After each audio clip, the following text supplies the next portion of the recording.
సమాజంలో మనం బ్రతుకుతున్నామంటే, సంఘంలో బ్రతుకుతున్నామంటే మన జీవితము సమాజానికి, సంఘానికి చాలా ప్రతిష్ఠింపబడి ఒక మాదిరి కలిగిన జీవితాన్ని ఒక తల్లి తండ్రి ద్వారా లోకంలో బిడ్డలకి కనపరిచే రీతిలో ఉండాలా. ఇక్కడ చూస్తే ఆ తల్లి, అందుకే దేవుని యందు భయభక్తులు కలిగిన స్త్రీ కొనియాడబడును. మరి పాస్టర్ గారు చెప్పినట్టుగా వారి తల్లి తండ్రి నేర్పించినటువంటి నియమము, క్రమము, పద్ధతి వారు అవలంబించారు. నేను దగ్గరగా 10 years నుంచి ఫెలోషిప్ లో గానీ, సిటీలో మీటింగ్స్ లో గానీ చాలా మందిని మరి చూస్తూ ఉంటా. పరిస్థితులు, జీవితాలు అసలు వాళ్ళు ఏంటనేది స్కాన్ చేసి స్టడీ చేస్తే నేను చూసా. రియల్ గా చెప్తున్నాను, ఈ సంఘానికి అనుగ్రహించినటువంటి ఇట్లాంటి పాస్టర్ గారిని ఎక్కడ చూడాల. అద్భుతమైన వాక్యాలు చెప్తారండి, గుర్తుపెట్టుకోండి. వాక్యాన్ని తిప్పి అద్భుతంగా చెప్పి ఏం చెప్పాడు అనిపించుకునే పాస్టర్లు ఉన్నారు కానీ క్రియలు లేని విశ్వాసం మృతం. క్రియలు లేని విశ్వాసం మృతం. ఎంత వాక్యము ఎరగదీసి చెప్పినా క్రియలు లేకుండా, అంటే క్రియా వాక్యము ఏకమైతేనే అది అద్భుతమైన జీవితం. ఈరోజు చూస్తే తనకి ఏమీ లేకపోయినా, గుర్తుపెట్టుకోండి, మీరేమనుకున్నా సరే, ఏమనుకున్నా పర్లేదు, ఈ ఇల్లు గాని ఈ సంఘం గాని ఎట్లా ఉంటదంటే బెత్లెహేము రొట్టెలకి నివాసం. అవును కదా? ఎన్ని సంఘాలు వెళ్ళి చూడండి, ఎంతమంది దగ్గరికి వెళ్ళి చూడండి, వాక్యం చెప్తారు. వాక్యం చెప్పిన తర్వాత హాయ్ బాయ్. ఎవరైనా ఉపయోగకరంగా ఉన్నారంటే, ఆ సంఘానికి మేలుకరంగా ఉన్నారంటే వారితో రిలేషన్షిప్ పెట్టుకుంటారే తప్ప వారిని కూడా ఎంతవరకు ఉంచాలో అంతవరకే ఉంచుతారు. కానీ మీకు ప్రత్యేకంగా అనుగ్రహించినటువంటి మీ సంఘ కాపరి విషయంలో ఎంత గొప్ప మీరు అనుభవించుంటారు. గుర్తుపెట్టుకోండి, మీరు వ్యక్తిగతంగా ఎన్నో మేలులు, ఎన్నో ఆశీర్వాదాలు, అసలు ఈ ఇంట్లో భోజనం చేయనటువంటి వ్యక్తి ఉన్నాడు. అవునా కదా? ఈ సేవకుని ద్వారా సహాయం పొందినటువంటి వ్యక్తి మీ దగ్గర ఎవరు ఉంటారు నాకు తెలిసి. మాట ద్వారా సహాయం, డబ్బు ద్వారా సహాయం, చేయూత ద్వారా సహాయం, మరి ప్రార్థన ఏదైనా సమస్య వస్తే మీతో పాటు పరిగెత్తి మీ దగ్గరకు వచ్చి మీకు సాయం చేసేటువంటి మనసు కలిగిన సేవకుడు. నేను నిజంగా చెప్తున్నా, ధైర్యంతో చెప్తున్నా.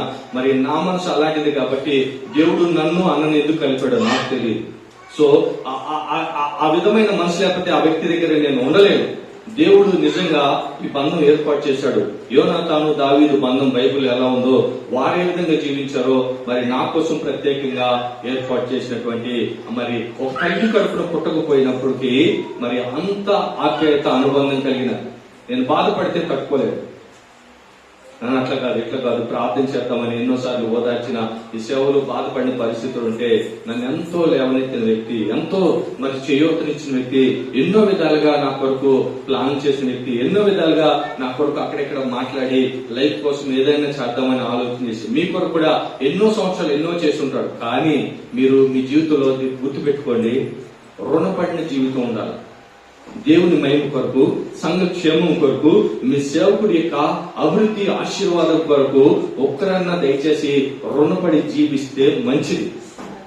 మీ భక్తి జీవితంలో ఎందుకు ఈ మాట చెప్తున్నంటే, బైబిల్ గ్రంథంలో సామెతలో 37లో చూస్తే ఉపదేశించే తల్లి అండి. హల్లెలూయా. మీ జీవితంలో మీ బిడ్డలకి సరైన ఉపదేశించే తల్లిగా ఉండాలా.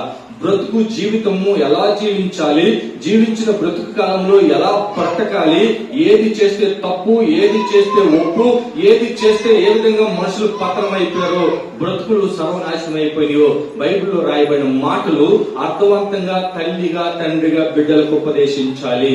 మన జీవితంలో ఉపదేశించే తల్లిగా వాక్యాన్ని సరైన రీతిలో, సరైన అవగాహనలో ఉపదేశించే తల్లిగా ఉండాలా. రెండోదిగా ఆలోచిస్తే 1 తిమోతి 1:5 రాయబడిందంటే భక్తి విశ్వాసముని బిడ్డలకి నూరిపోయాలండి. ఈ రోజున భక్తిని, విశ్వాసాన్ని బిడ్డలకి నూరిపోయాలంటే అనుమానమున దీని కొరకే బ్రతకాలా, ఈ విధంగానే బ్రతకాలా, దేవుని మహిమ కొరకు బ్రతకాలా. ఈ రోజున ఆలోచిస్తే ఇంతమంది తల్లిదండ్రులు ఉన్నారే, మీ బిడ్డల్ని పుట్టినప్పుడు గాని, లేకపోతే ప్రత్యేకంగా మీ మనసులో దేవుడు తట్టినప్పుడు, ఆలోచన పుట్టినప్పుడు గాని దేవుని కొరకు, దేవుని మహిమ కొరకు ఎవరైనా ఇచ్చారా? ఐఏఎస్ అవ్వాలా, ఐపీఎస్ అవ్వాలా, కలెక్టర్ అవ్వాలా, అది ఇది జాబ్ కొట్టాలా, ఉన్నతంగా బతకాలనేది మీరు ఆలోచన చేస్తారు. కానీ పుట్టించిన దేవుని కొరకు ప్రత్యేకంగా వాడు పుట్టుకలో మరి గర్భంలో ఉన్నప్పుడే రూపుదిద్దుతున్నప్పుడే మీరు ప్రత్యేకంగా మీ బిడ్డని దేవుని కొరకు, దేవుని మహిమ కొరకు, దేవుని చిత్తం జరిగే విధంగా మీరెవరైనా మీ కుటుంబంలో ఎవరైనా అర్పణగా బలిగా దేవుని పని కొరకు ఇచ్చారా? పుట్టించిన దేవుని కొరకు ఏమి చేయలేని బ్రతుకు వ్యర్థమే. నిన్ను పుట్టించాడు, నిన్ను సంరక్షిస్తున్నాడు, నిన్ను కాచాడు, నిన్ను కాపాడాడు, మీ అందరి కోసం అన్ని మేలులు చేసి మంచి స్థితిని ఇస్తే అవి అనుభవించడమే తప్ప మీరు దేవుని కొరకు ఏం చేశారు? మీరు మీ పిల్లలకు ఉపదేశం నరనరాను నూరు పోసే విధి విధానాల్లో పెంచకుండా వాళ్ళతో పాటు తాండనాలు ఆడటం, వాళ్ళతో పాటు పక్కన కూర్చుని వాళ్ళు ఏం చేస్తుంటే అవి చేయటము, వాళ్ళు ఎపిసోడ్లు చూస్తుంటే, టీవీలు చూస్తుంటే, వాళ్ళు అవి ముచ్చట్లు చెప్తుంటే వాటితో ఏకీభవించటమే తప్ప ఒరే భక్తి ఇది కాదురా, జీవితం ఇది కాదురా, సృష్టికర్తనే దేవుని కొరకు బ్రతకాలరా అని ఇక్కడ రాయబడిన మాటలు చూస్తే ఒకసారి చదువుతారా? తిమోతి 1:5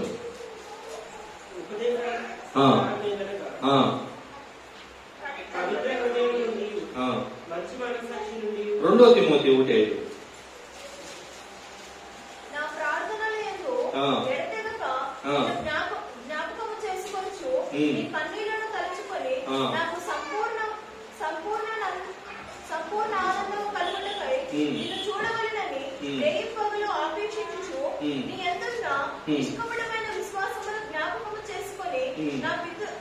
పితురాచార ప్రకారము నిర్మూలమైన మనస్సాక్షితో నేను సేవించుచున్న దేవుని ఎడల కృతజ్ఞుడనై ఉన్నాను.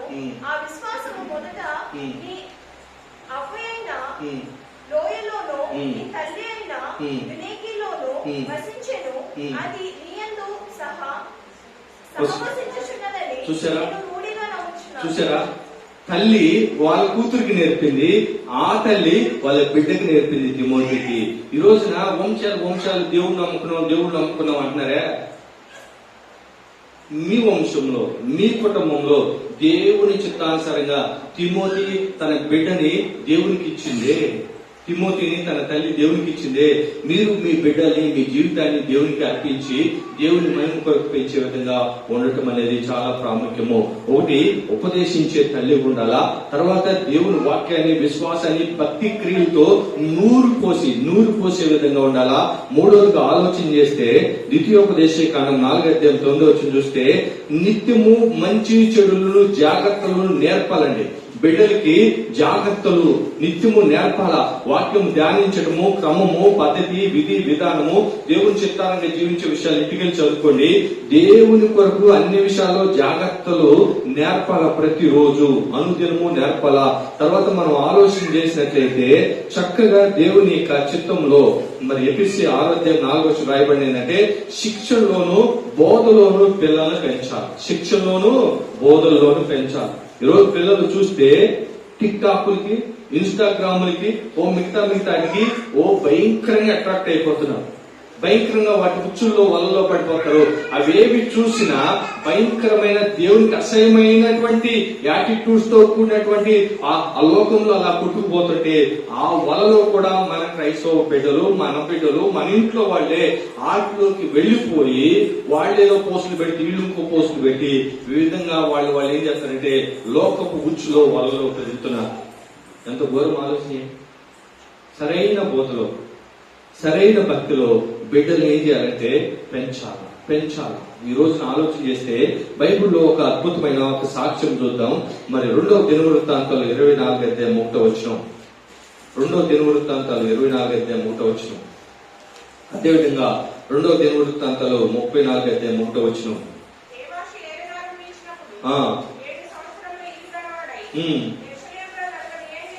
హల్లెలూయా.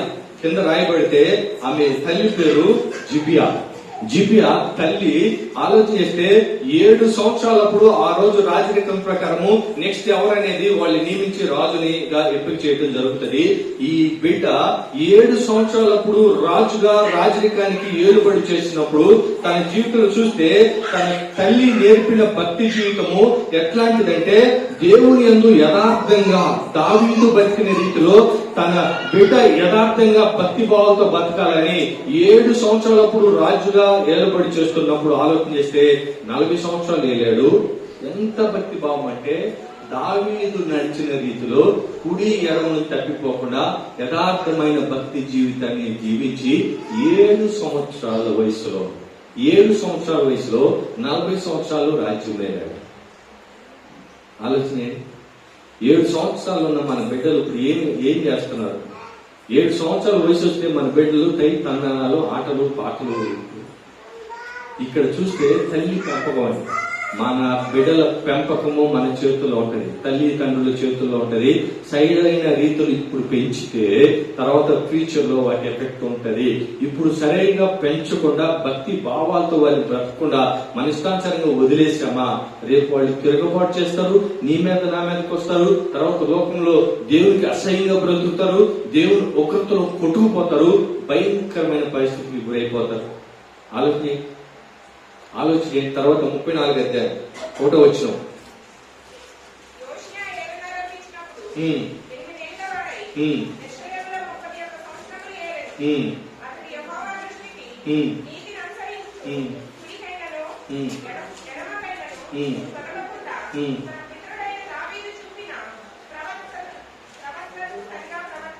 చూసారా?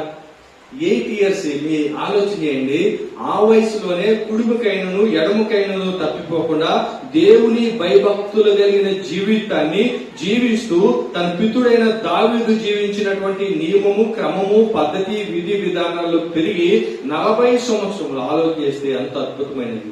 చిన్న వయసులోనే ఏది ఉండాలో ఏది ఉండకూడదో, ఏది దేవునికి అసహ్యమో ఏది దేవునికి ఇష్టమో మొత్తం క్లీన్ స్వీప్ చేశాడు. తన రాజ్యంలో దేవునికి అసహ్యమైన ప్రతి నీచమైన కార్యాన్ని తుడిచివేశాడు.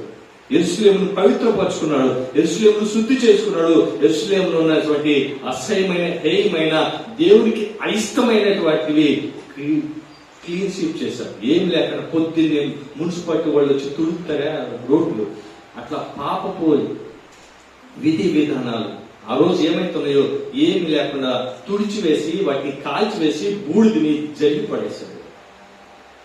ఆలోచన, ఈ రోజున స్త్రీ కొనియాడబడాలంటే దేవుని యందు భయము భక్తి కలిగి దేవుని మహిమ కొరకు అన్న తన జీవితంలో తన బిడ్డని దేవునికి అర్పించుకుని తన జీవితంలో లోపం ఏంటంటే సంతానం లేదు. దేవా, నీవు నాకు బిడ్డనిస్తే నీకే ఇస్తా. తర్వాత మళ్ళీ పుట్టారా లేదా? ఈ రోజున మన బిడ్డల్ని దేవుని మహిమ కొరకు మన జీవితంలో దేవుని కొరకు అర్పించే విధంగా, సమర్పించే విధంగా, ఉపదేశించే విధంగా, దేవునికి సంపూర్ణంగా ఇచ్చే విధంగా మన జీవితాలు దేవుని కొరకు స్థిరపరచుకోవాలి. ఇంకెంతకాలం బతుకుదామని, ఇంకెంత ఎంజాయ్ చేద్దామని, ఎంత లోకాన్ని అమర్చుకుందామని, ఇంకా లోకం ఎంత గట్టిగా పట్టుకొని బతుకుదామని. లోకము దాని ఆశ గతించును, దేవుని చిత్తం చేయవాడు నిరంతరము నిలుచును. లోకము దాని ఆశ గతించును. నువ్వేమన్నా అమర్చుకోవాలని, నువ్వన్నీ దాచుకోవాలని, అన్ని కలబోసుకుని నీ ఇంట్లో నువ్వు అనుభవిస్తావని ఈ గ్యారెంటీ లేదు. లోకము దాని ఆశ గతించిపోతుంది, కానీ దేవుని చిత్తం చేయవాడు నిరంతరము నిలుచును. వీళ్ళ భక్తి జీవితం భూమి మీద కొనియాడబడుతుంది. దేవుని మహిమ కొరకు జీవించారు. ఆ విధంగా జీవించడానికి తల్లి తండ్రి యొక్క ప్రభావం వాళ్ళ మీద ఉంది. ఈ రోజున మన బిడ్డల జీవితంలో ఆలోచన, నీ కొడుకు ఎదుగుతున్నాడు, నీ కూతురు ఎదుగుతుంది, నీ బిడ్డలు ఎదుగుతున్నారు. దేవుని కొరకు ప్రత్యేకింపబడి, ఇది నా బిడ్డలో ప్రత్యేకింపబడిన జీవితం, దేవుని కొరకు ఈ వస్తువుని, ఈ ఆయుధాన్ని దేవుని కొరకు వాడదాము, ఈ తలాంతులు వాడదాము, నా బిడ్డని ఈ విధంగా కల్పించేద్దాము, దీని కొరకు ప్రత్యేకంగా దేవుని కొరకు వాడదాము అనేది ఎవరికి ఉంది? ఆలోచనే. బైబిల్లో ఒక్కొక్క జీవితం చూద్దాం.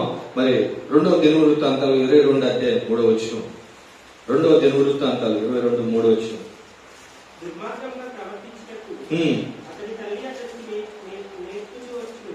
రెండవ వచనం నుంచి చదువు. 22:2-3.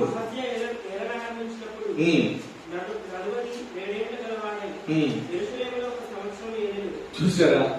వయసు ఇదంతా చూసావా? తాడి చెట్లాగా ఎదిగాడు. 40 సంవత్సరాల వయసు, రాజరికానికి వచ్చాడు. ఓకేనా? 1 సంవత్సరం వెళ్ళాడు. అతని తల్లి ఎంత ఘోరం అంటే, అతల్లి అసలు దుర్మార్గంగా ఎలా బతకాలరా నేను నేర్పుతానని స్పెషల్ ట్రైనింగ్ ఇచ్చింది ఒక తల్లి.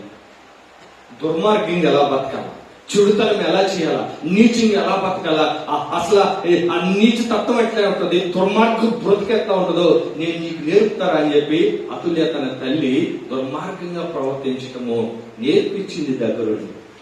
ఒక్క సంవత్సరం వెళ్ళాడు. ఎందుకు ఈ మాట చెప్పంటే, ఒక భయభక్తులు కలిగిన జీవితము ఒక తల్లికి తండ్రికి ఉంటే బిడ్డల జీవితం కూడా అద్భుతంగా భయము భక్తిలో కొనసాగింపబడుతుంది. అతల్య తన బిడ్డని దుర్మార్గంగా ప్రవర్తించడం నేర్పింది. కానీ తిమోతి తల్లి వాళ్ళ అవ్వ దేవుడి కొరకు విశ్వాస క్రియలు కలిగిన భక్తి జీవితాన్ని, అన్న తన బిడ్డని దేవుడి మహిమ కొరకు అర్పించే తల్లిగా బ్రతికింది. ఇదిగో ఇక్కడ చూస్తే ఎలిజబెత్, జకర్యా వాళ్ళ బిడ్డను దేవుడి మహిమ కొరకు దేవుడి మార్గం సరళం చేయడానికి పెంచింది. మరియా తన బిడ్డని లోకరక్షుడిగా, లోకానికి జన్మకర్మ పాప దోషాల విమోచన కొరకు ఇదిగో చక్కటి త్రోవలో చక్కగా పెంచింది. ఈ రోజు మన బిడ్డల జీవితంలో దేని కొరకు ఏ విధంగా బిడ్డలు సెట్ చేస్తున్నాం? దేని కొరకు? ట్రైనింగ్ కొరకు, జాబుల కొరకు లక్షల రూపాయల అప్పులు తెచ్చి వడ్డీలు పెట్టి ట్రైనింగ్లు ఇప్పించి జాబుల కొరకు అయితే టైం వేస్ట్ చేయించి ఆట మీద పెడతామే. దేవుని కొరకు ఏమి టైం వేస్ట్ చేసి దేవుని మహిమ కొరకు టైం వేస్ట్ అయిన పర్లా, దేవుని మహిమ కొరకు నా బిడ్డ వాడబడాలా, టైం పోయిన పర్లా దేవుని తలాంతులు వాడబడాలా, దేవుని కొరకు ఈ ట్రైనింగ్ లో పెడతాము, ఈ వాయిద్యాల్లో పెడతాము, ఈ ట్రీట్మెంట్ లో, దీంట్లో ఈ ట్రీట్లో ప్రత్యేకంగా ట్రీట్ చేద్దాం అనేది ఏదైనా ఉన్నదా? ఆలోచన. దేవుని కొరకు పెంచుతున్నాం. చస్తే దేవుని దగ్గరే నిలబడాలి. నీవు నేను చస్తే సృష్టికర్త అయిన దేవుని దగ్గరే నిలబడాలా. మన బ్రతుకు జీవితం మంచి పేరు పొందిన తల్లిలాగా, మంచి కీర్తి కొనియాడబడిన తల్లిలాగా, మంచి ఉపదేశించే తల్లిలాగా మనం బ్రతికి మన బిడ్డలు సెట్ చేస్తే ఘనత ప్రభావాలు దేవునికి చెందుతాయి మన బిడ్డల ద్వారా. లేదంటే అంతే, అందరూ బ్రతుకుతారు, లోకంలో అందరూ చేస్తారు, కానీ నా జీవితం ఒక ప్రత్యేకమైనది ఉండాలి. అందుకే రోమిల బతిలో చాలా విషయాలు ఎంతగా సహాయం చేశారో సేవలో, ఎంతగా దేవుని సేవ కొరకు వాళ్ళ జీవితాలు ఎన్నెన్ని విధాలుగా సహకరించారో రోమిల బతుకు 16 చాలా స్పష్టంగా రాయబడ్డే. వారందరినీ పేరు పేరు చొప్పున పౌలు భక్తులు కొనియాడారు. అవును కదా? సేవలో, పరిచయంలో, సహకారంలో, బాధల్లో, ఇబ్బందులు అనేక విధాలుగా చేర్చుకుని సువార్త ప్రకటింపబడటానికి వారందరూ వారి జీవితాలను దేవుని కొరకు ఇచ్చారు. కానీ మన జీవితంలో ఏమి ఇస్తున్నాం? దేవుని కొరకు ఏం చేశాం? తినటం, తాగటం, తిరగటం, శోకించడం, ఆనందించటమే. ఇదే బ్రతికితే నిజంగా ఈ క్రైస్తవంలో ఎందుకు లోకంలో బ్రతికి ఇష్టానుసారంగా తిని తాగి సుఖించి చచ్చిపోతాం? వాళ్ళు చచ్చిపోతారు, మనం చచ్చిపోతాం. కానీ మన చావుకు ప్రత్యేకత ఏంటి? మన బ్రతుకు ప్రత్యేకత ఏంటి? మనం జీవించిన జీవితానికి ఒక సార్థకత ఏంటి? ఒక టైటిల్ ఏం? దేవుని దగ్గరికి వెళ్ళినప్పుడు భలే మంచి నమ్మకమైన దాసుడా అని అనిపించుకునే స్థితిలో బ్రతికితే ధన్యుడు. లేదంటే మన బ్రతుకు శూన్యమే, వ్యర్థమే. సో దయచేసి ఆ విధంగా ఉండకుండా మరి పాస్టర్ గారు వారి తల్లి, తండ్రి, వారి తాత, వారి విధి విధానాలను నేర్పబట్టే ఈ విధంగా ఈ గుణ లక్షణాలు. అప్పుడప్పుడు అంటే అన్నా ఎట్లయితే మనం చాలా ప్రాబ్లం అయిపోతుంది, జాగ్రత్త పడాలంటే పోనీ దేవుడే చూసుకుంటాడంట. అన్న ఎట్లయితే చాలా కష్టం. మన కొరకు ఆలోచించేవాడు, మన కొరకు చేయొచ్చేవాడు, మనం ఏం చేస్తున్నామో, మన పరిస్థితి ఏందని మన గురించి ఆరా తీసి మన కొరకు నిలబడేవాళ్ళు ఒక్కళ్ళు కనిపించలేదు అంటే పోనీ దేవుడే చూసుకుంటాడు. పిలిచింది దేవుడు, పోషించేది ఆయన, బ్రతికించేది ఆయన, గమ్ము నుండి పోవాలంటాడు. ఆలోచించే అలాంటి పాస్ని కలిగి కూడా మీరు ఎంత కాలంలో స్వార్థ జరగాల, సేవ జరగాల, దేవుని మహిమ కొరకు వాడబడాలా, ఇచ్చిన ఆయుష్ని ఇంకా దేవుళ్ళలో ఎదగటానికి మీరు ఉపయోగించుకోకపోతే మీ బ్రతుకు శూన్యం. అంతే. దేవుడి మాట గురించి ఆశీర్వదించును గాక. ఆమేన్.